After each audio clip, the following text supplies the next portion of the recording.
네. 우리가 여기에 모인 것은 문재인 빨갱이 기생충 정권을 끝장내기 위해 모였습니다. 문재인 기생충.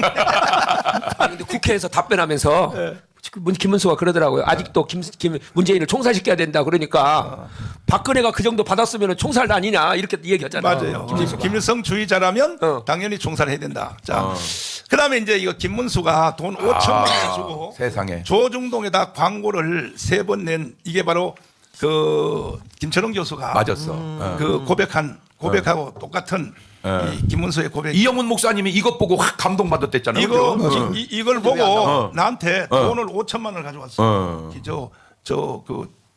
이 광고를 또 더 내달라고 이영훈 목사가.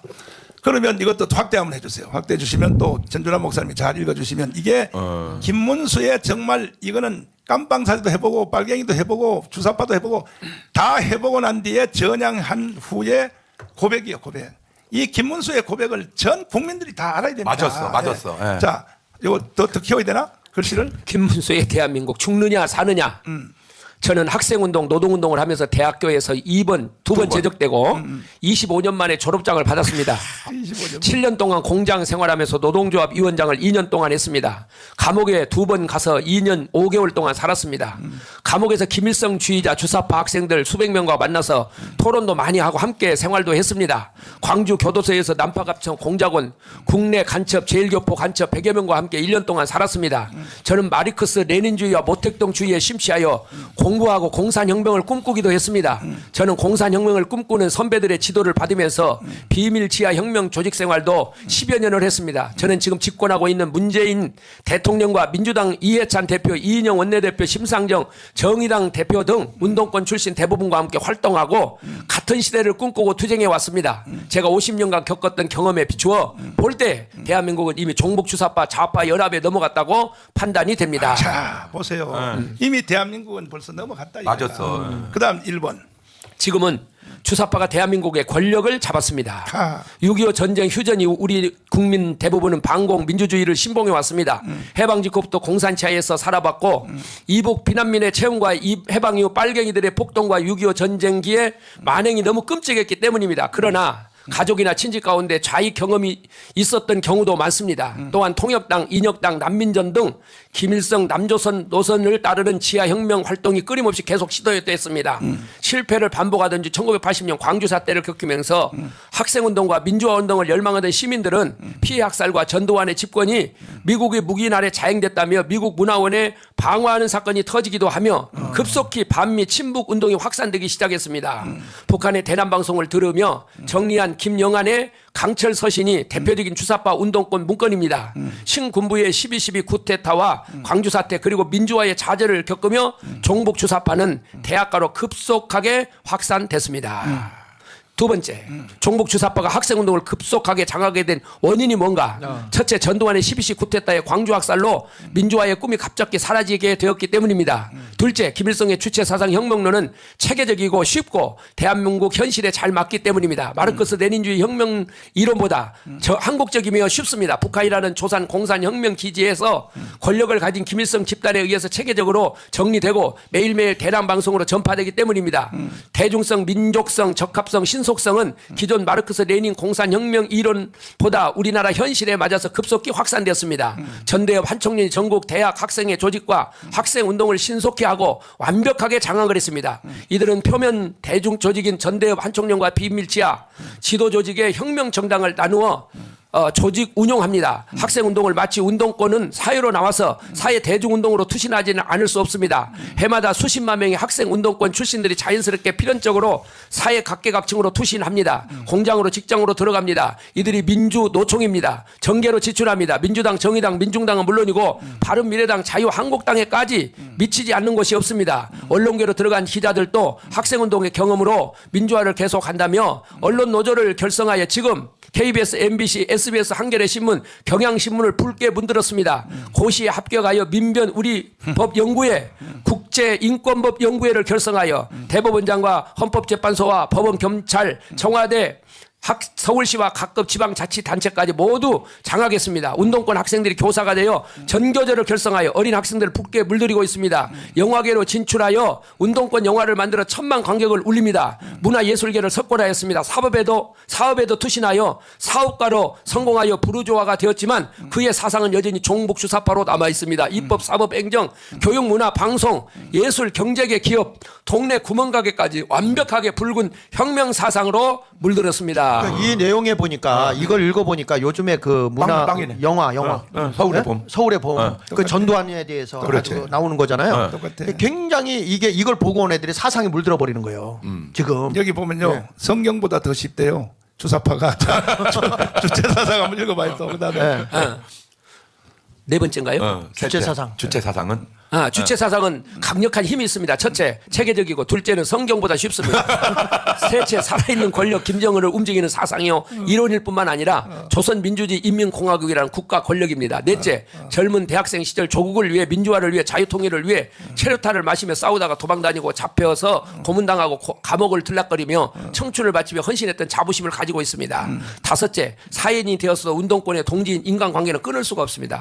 운동권 출신들이 서로 짝을 이뤄서 부부가 된 경우에는 혁명 가정이 됩니다. 자녀까지 대를 이어서 사상이 이어집니다. 무섭습니다. 그래서 저는 사상을 바꾸는 것은 담배 끊기보다 더 어렵다고 생각합니다. 이런 종북 주사파들이 수백만 배출되었고 지금 마침내 청와대로부터 대한민국의 굴과 권력뿐만 아니라 사회 각계각층을 완벽하게 장악을 했습니다.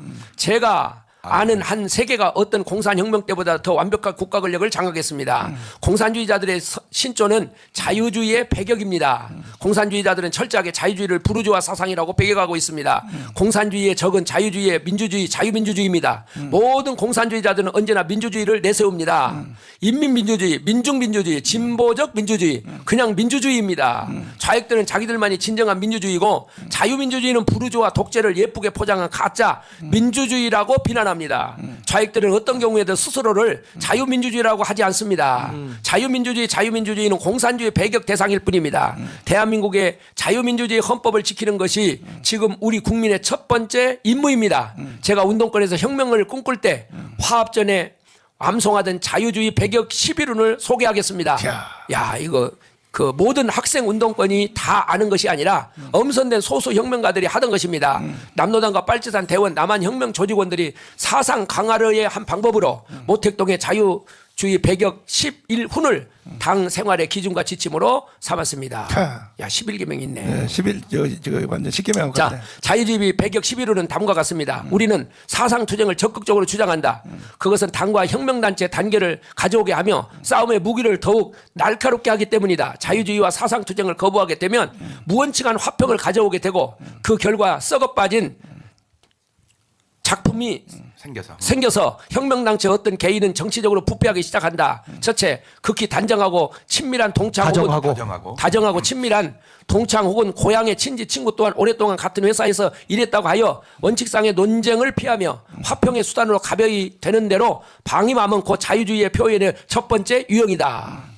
두 번째, 책임 없이 뒤에서 비판하고 적극적으로 조직기관에 제어하지 않으며 앞에서 말하지 않고 뒤에서 비방하며 회의 때는 말하지 않고 회의 후에 떠들며 집중 생활의 원칙이 마음속에 없고 자유로이 방관하면 곧 자유주의의 표현의 두 번째 유형이다. 세 번째, 일에 대하여 관심이 없고 다만 벽에 걸린 사진을 대하듯이 남을 책하지 않고 말하지 않음이 명석한 보신술이라면서 엎드려 침묵하며 곧 자유주의 표현의 세 번째 유형이다. 네 번째, 명령에 복종하지 않고 조직규율을 돌보지 않으며 간부라는 구실로 자기 의견만 고집하면 곧 자유주의 표현의 네 번째 유형이다. 다섯 번째, 단결과 진보를 위하거나 부정확한 의견을 고치려는 것보다 개인 공격을 주로 삼아 분하게 생각하고 보복하려 하면 자유주의 표현의 다섯 번째 유형이다. 여섯 번째, 부정확한 의견을 듣고도 항변하지 않고 반혁명 분자의 말을 듣고도 보고하지 않으며 무사태평하게 지내는 것은 자유주의 표현의 여섯 번째 유형이다. 일곱 번째, 군중에 대하여 선전하지 않고 선동하지 않으며 연설하지 않고 조사하지 않으며 묻지도 않고 그 고통까지도 관심을 가지지 않으며 무조건 지시하며 당원임에도 불구하고 당원의 의무를 망각한 사람 한 사람의 백성처럼 되는 대로 지내면 자유주의 표현의 7번째 유형이다. 8번째 군중 이익을 해치는 행동을 보고도 격분하지 않고 경고하지 않으며 관심을 가지지 않고 해결하지도 않고 내버려 두는 것은 자유주의 표현의 8번째 유형이다. 9번째 이 일에 충실하지 않고 일정한 목적 없이 하루를 되는 대로 지내며 마치 스님들이 목탁을 두드리듯이 하는 것은 자유주의 표현의 9번째 유형이다. 10번째 자존심만 높아서 혁명의 공이 가장 많은 것 같이 노선을 거스르며 큰 일을 할 능력이 없고 작은 일은 하기 싫어하며 학습에는 노력하지 않고 태만함은 자유주의 표현의 10번째 유형이다. 11번째 자기의 잘못을 알면서도 고치지 않고 자기 비판을 하되 비판 실망에 그치고 마는 것은 자유주의 표현의 11번째 유형이다. 그람 씨처럼 뭐 저 사람들은 무슨 뭐 십계명 같이 저렇게 만들어내는 게 아주 스타일이네 스타일. 그러니까 쟤네들 그다음에 PD 운동. PD 운동권 출신인 제가 볼 때 우리나라 자유민주주의들의 특성은 이런 것 같습니다. 첫째, 소수를 제외하고는 자유민주주의, 공산주의 또는 김일성주의 주체 사상에 대해 체계적인 사상 합숙을 해본 적이 없습니다. 둘째, 자유민주주의자들은 운동권이라고 할 정도로 조직화, 체계화되지 않고 태극기 집회가 처음으로 실행된 자발적 애국 운동이 아닌가 합니다. 셋째, 태극기 집회는 4분 온열되어 서로 단합되지 못하고 있습니다. 네 번째, 고관 대작이나 대기업과 세계적인 전문가가도 많지만 지킬 것이 너무 많아서인지 앞장서서 솔선수범하며 희생하는 사람이 드뭅니다. 맞죠. 우파도 약점이야. 다섯 번째, 최근 전대협, 새벽당, 투루스 포럼 등 젊은 자유주의 운동이 시작되고 있습니다. 아직은 미약하지만 희망의 새싹들입니다. 여섯 번째, 한국당이 자유파의 중심 정당인데 너무 기득권이 강화되어 강한 목표 의식과 전술 전략이 취약하고 투쟁성, 헌신성이 약합니다. 일곱 번째, 새누리당 국회의원 가운데 60여 명은 자기가 만들고 당선시켰던 박근혜 대통령을 탄핵시키고 감옥에 갇혀 재판을 받는데도 방청, 면회, 석방운동조차 한 번도 하지 않는 기괴한 모습을 보이면서도 부끄러움을 모르고 있습니다. 배은. 자유주의, 자유민주주의 대한민국 헌법체제를 김일성주의 주사파로부터 지키는 집단을 말합니다. 주사파는 김일성주의자로서 자유주의자의 적입니다. 주사파는 대한민국을 부정하고 조선민주주의 인민공화국이 한반도에서 정통성이 있는 국가로 생각합니다.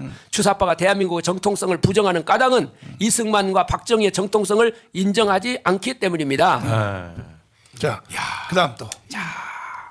첫째, 이승만은 미국의 앞잡이로서 친일파와 손을 잡고 민족의 자주성을 팔아먹고 자신의 사리사욕을 채우기 위해서 미국이 원하는 반쪽 나라 대한민국을 세웠다고 합니다.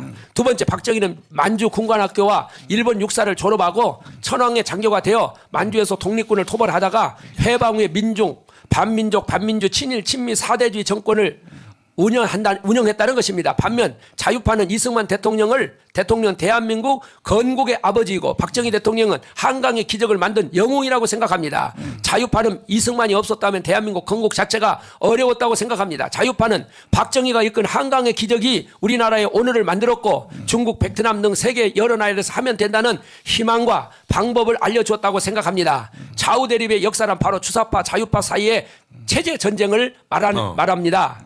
먼저 현재의 정세는 문재인 플러스 김정은은 주사파 공동체가 사상 이념 권력의 고치를 점령했습니다. 대한민국은 주사파의 수십 년 전복 전략에 의해서 점령됐습니다. 자유파와 주사파는 적대적 관계로서 박근혜 대통령 탄핵 이후 지금은 사상 이념 체제 투쟁에서 주사파가 승리하여 집권하고 있습니다. 주사파는 군사력과 무력을 쓰지 않고 촛불 집회와 박근혜 대통령 탄핵 구속으로 승기를 잡았습니다. 2016년 10월부터 전개된 반체제 세력의 촛불 집회와 체제 수호 세력인 태극기 집회 대결은 일단 반체제 세력인 촛불 집회가 승리했습니다. 그리고 2017년 5월 대통령 선거에서 촛불 대통령 문을 탄핵으로 이끌어내는 데 성공했습니다. 그리고 곧 박근혜 대통령과 이명박 대통령을 구속시킴으로써 자유파의 10년 체제를 완전히 허물어뜨리는 데 성공했습니다. 종북 주사파 집단이 추대한 문재인 대통령이 집권한 이후 촛불 혁명의 정권이 아니며 그동안 사람 중심의 민주주의의 개헌을 하려다가 저지됐습니다. 문재인 정권은 종북주사파 정권이며 김정은과 연방제 통일을 하는 것이 1차 목표입니다. 문재인 대통령이 신영복을 사상가로서 존경한다고 평창 올림픽 리셉션에서 커밍아웃을 한 것은 이미 주사파들이 사상 이념, 권력의 고치를 점령했기 때문에 과감하게 세계 만방에 선포한 것입니다. 이 자리에는 미국 펜스 부통령, 아베 일본 수상, 북한 김영남, 김여정 등 세계 여러 나라 지도자들이 참석한 올림픽 개막 리셉션 자리였습니다. 2020년 4월 15일 선거에 대한 저의 판단입니다. 첫째, 경제 파탄으로 인한 민생 투쟁이 더욱 격차될 것입니다. 4.3 이념 권력의 고치를 점령한 문재인 주사파 세력은 권력을 유지 연장하기 위해서라면 수단 방법을 가리지 않고 피라도 흘릴 것입니다. 따라서 자유민주주의 세력이 순진하게 선거법을 지키면서 막말하지 않고 착실하게 바닥을 누비며 정책 선거 운동을 하면 이길 수 있을 것이라는 생각은 비현실적입니다. 선거공학, 정책 위주, 선거 전략으로는 드루킹 댓글 조작 범죄로 저지르며 자유파를 적폐 세력으로 몰고 전략 전술을 능순하게 구사하는 문재인 주사파를 이길 수가 없습니다. 둘째, 4.15 선거는 사상 이념 투쟁이며 조직 투쟁, 민생 투쟁의 장입니다. 따라서 통상의 선거 운동으로는 이미 권력을 잡고 있는 주사파를 이길 수가 없습니다. 자유한국당은 사상 이념성, 조직성, 연대성, 투쟁성을 강화해야 합니다. 셋째, 4.15 선거와 다음 대선은 문재인, 김정은 남북주사파 연대 집권 세력과 한미동맹 자유민주주의 세력 간의 혈전이 불가피합니다. 자유한국당은 내년 4월 4.15 선거에서 몰입되어 국회의원 선거 중심 전략만으로는 4.15 선거선은 기대할 수가 없습니다. 세 번째, 자유한국당이 당면한 과제는 다음과 같다고 생각합니다. 첫째, 주사파에 의해 감옥에 갇혀있는 박근혜 이명박 대통령과 자유민주 세력의 주역들을 구출하는 석방투쟁이 중요합니다. 그럼에도 불구하고 자유한국당은 박근혜를 석방하라고 외치면 몇 표를 더 받을 수 있을까? 지지율이 몇 %나 영향을 받을까? 이런 생각을 먼저 하고 있습니다. 정치공학입니다. 정치상 상술입니다. 이건 나라를 구하는 참 정치가 아닙니다. 이건 기본적으로 인륜을 지키고 인간이 해야 할 짓이 아닙니다. 애국심과 동지애와 진실성이 빠진 정치는 이제 심판을 받아야 합니다. 둘째, 자유한국당을 혁신하여 나라를 지키는 구국투쟁연대의 중심으로 세워야 합니다. 나라를 통째로 김정은에게 바치고 있는 문재인 대통령을 끌어내리지 않고서 어떻게 대한민국을 구할 수 있습니까? 내가 국회의원이 되고 대통령이 되면 나라를 구할 수 있다고요? 모두들 이런 자기중심적 생각만 하다가 결국 나라가 이렇게 기울어지지 않았습니까? 지금은 투쟁해야 이길 수 있습니다. 뭉쳐야 이길 수 있습니다. 전략 전술이 있어야 이길 수 있습니다. 셋째, 4.15 총선 승리를 위해 가감한 물갈이와 인재 영입 그리고 이길 수 있는 전략 전술이 신속하게 진행되어야 합니다. 주사파들이 집권하고 있는 지금은 과거 어느 때 야당이 싸우던 것보다 어려운 총선입니다. 지금의 정세가 얼마나 주사파들이 집권하고 있는 지금은 과거 어느 때 야당이 싸우던 것보다 어려운 총선입니다. 지금의 정세가 얼마나 어려운지에 대해서 우리는 냉정해야 합니다. 자기 앞만 보고 싸운다고 이길 수가 없습니다. 우리나라를 둘러싸고 있는 국제 정세와 각 정치 세력의 현황 그리고 무엇보다도 우리 자신의 역량에 대해 냉정하게 분석, 판단하고 싸워야 합니다. 어떤 영웅도 혼자서는 이길 수가 없습니다. 자유파에서는 이승만, 박정희 같은 영웅도 지금 없습니다. 모여야 합니다. 밤을 새워서라도 토론해야 합니다. 전략 전술을 세워야 합니다. 힘을 합쳐야 합니다.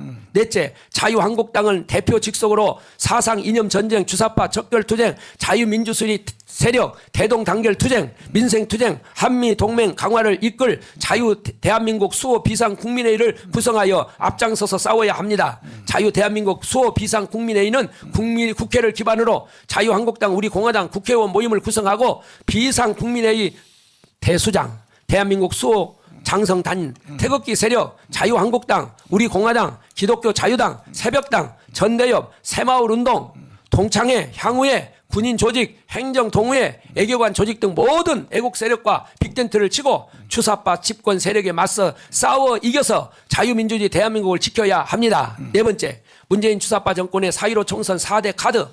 문재인 주사파 정권은 통상적인 자유민주주의 정권이 아닙니다. 주사파의 특징은 대한민국 전복의 전륙전상이 전략 전술이 혁명 교과서에서 이미 정립되어 주사파 운동가들이 달달 외워서 조직적으로 실행하고 있는 점입니다. 지금은 특히 김정은만 집권하고 있을 뿐만 아니라 남한에서는 문재인이 집권하고 있어 남과 북이 우리 민족끼리 다 내놓고 서로 협력하고 있습니다. 문재인이 김정은이의 수석 대변인이라고 외국에서 먼저 말하고 있습니다. 따라서 자유한국당과 자유파는 어떻게 이렇게 불리한 정세에서도 싸워 이기기 위해서는 특별한 집중과 단결, 연대를 해야 하지 않겠습니까?